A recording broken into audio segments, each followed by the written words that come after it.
Research is largely about detecting patterns in data from which meaning can be inferred. One of the ways we naturally go about making sense of the world is by observing what seems to go with what.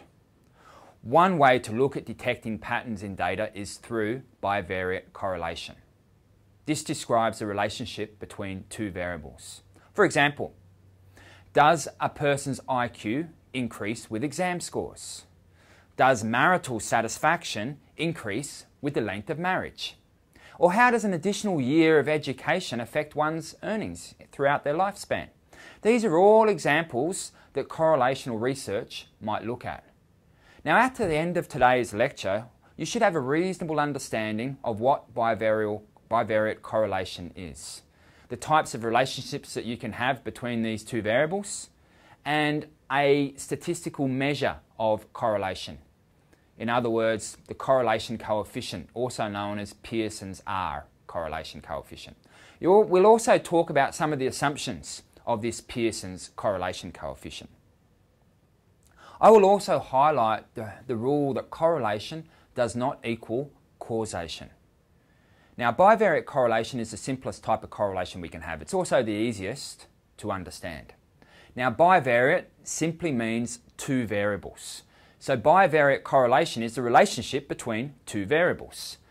Relationships in bivariate correlation can be shown graphically, such as through the use of scatter plots, which SPSS does, or mathematically with Pearson's correlation statistic. In today's lecture, I'm going to discuss both. Now, there are four types of relationships that can be found with these two variables. You can have a positive relationship. So what that means is they covary together. So as one goes up, the other goes up, or as one goes down, the other goes down. You can also have a negative relationship. That means that when two variables are covarying in the opposite direction, one goes up, the other goes down. You can also have no relationship. This is when the variables covary independently. In other words, there's no relationship. You can also have a perfect relationship, in which one variable predicts the other with 100% accuracy.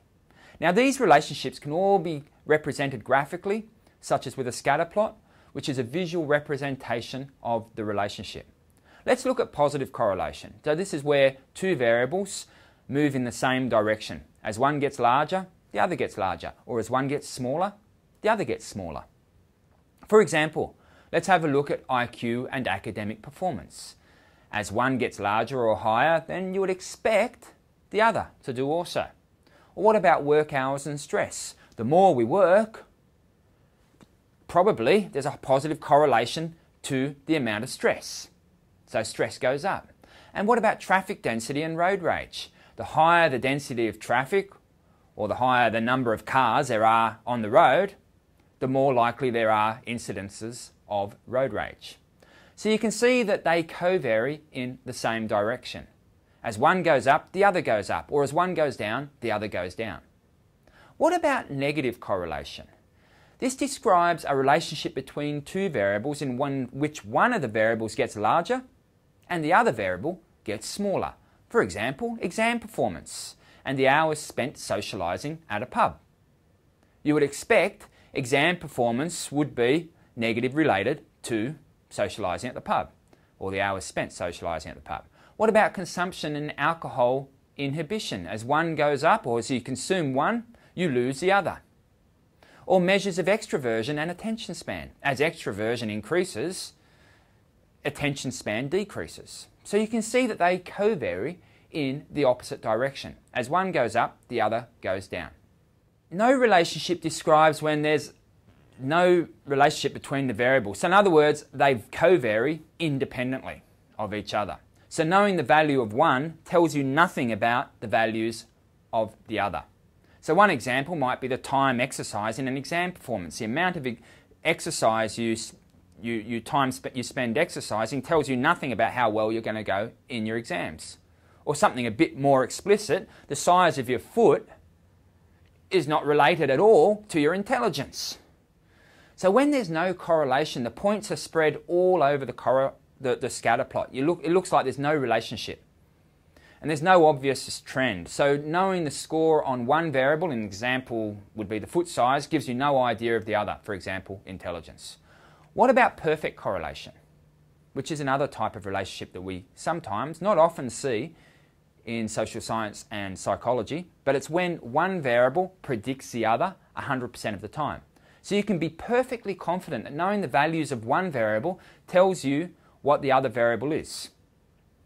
But almost never the case in psychology or social sciences. But let me give you an example. If you were to record the amount of movie tickets sold at the movie theatre and record the number of people at that particular movie, you could expect that the two variables would be perfectly correlated. But even in this situation, perfect correlation could be violated. There might be people who jump over the fence to get to the movies or sneak through the queue so they don't buy a ticket. So what we're seeing here is that movie tickets perfectly, in most cases, predict movie attendance. So this correlation looks at how variables are related, and a scatter plot is a good way to initially have a look at this relationship. Okay, so here's a question for you. As the temperature becomes warmer, Kelly is able to spend more time outside. What are the two variables of interest here? Do these two variables have a positive correlation, a negative correlation, or no correlation? So this statement's talking about two variables, temperature and length of time that Kelly spends outside. So as you can see, these two variables covary in the same direction. As one goes up, the other goes up. So they have a positive correlation. Here's another question for you.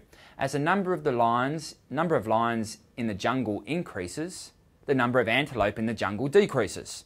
What are the two variables being discussed here?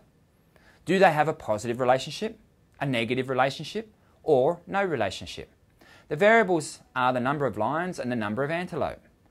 And it's a negative correlation. Well, it's certainly very negative for the antelope, but it is a negative correlation as lions go up, antelope in the jungle decrease. So they're co-varying in the opposite direction.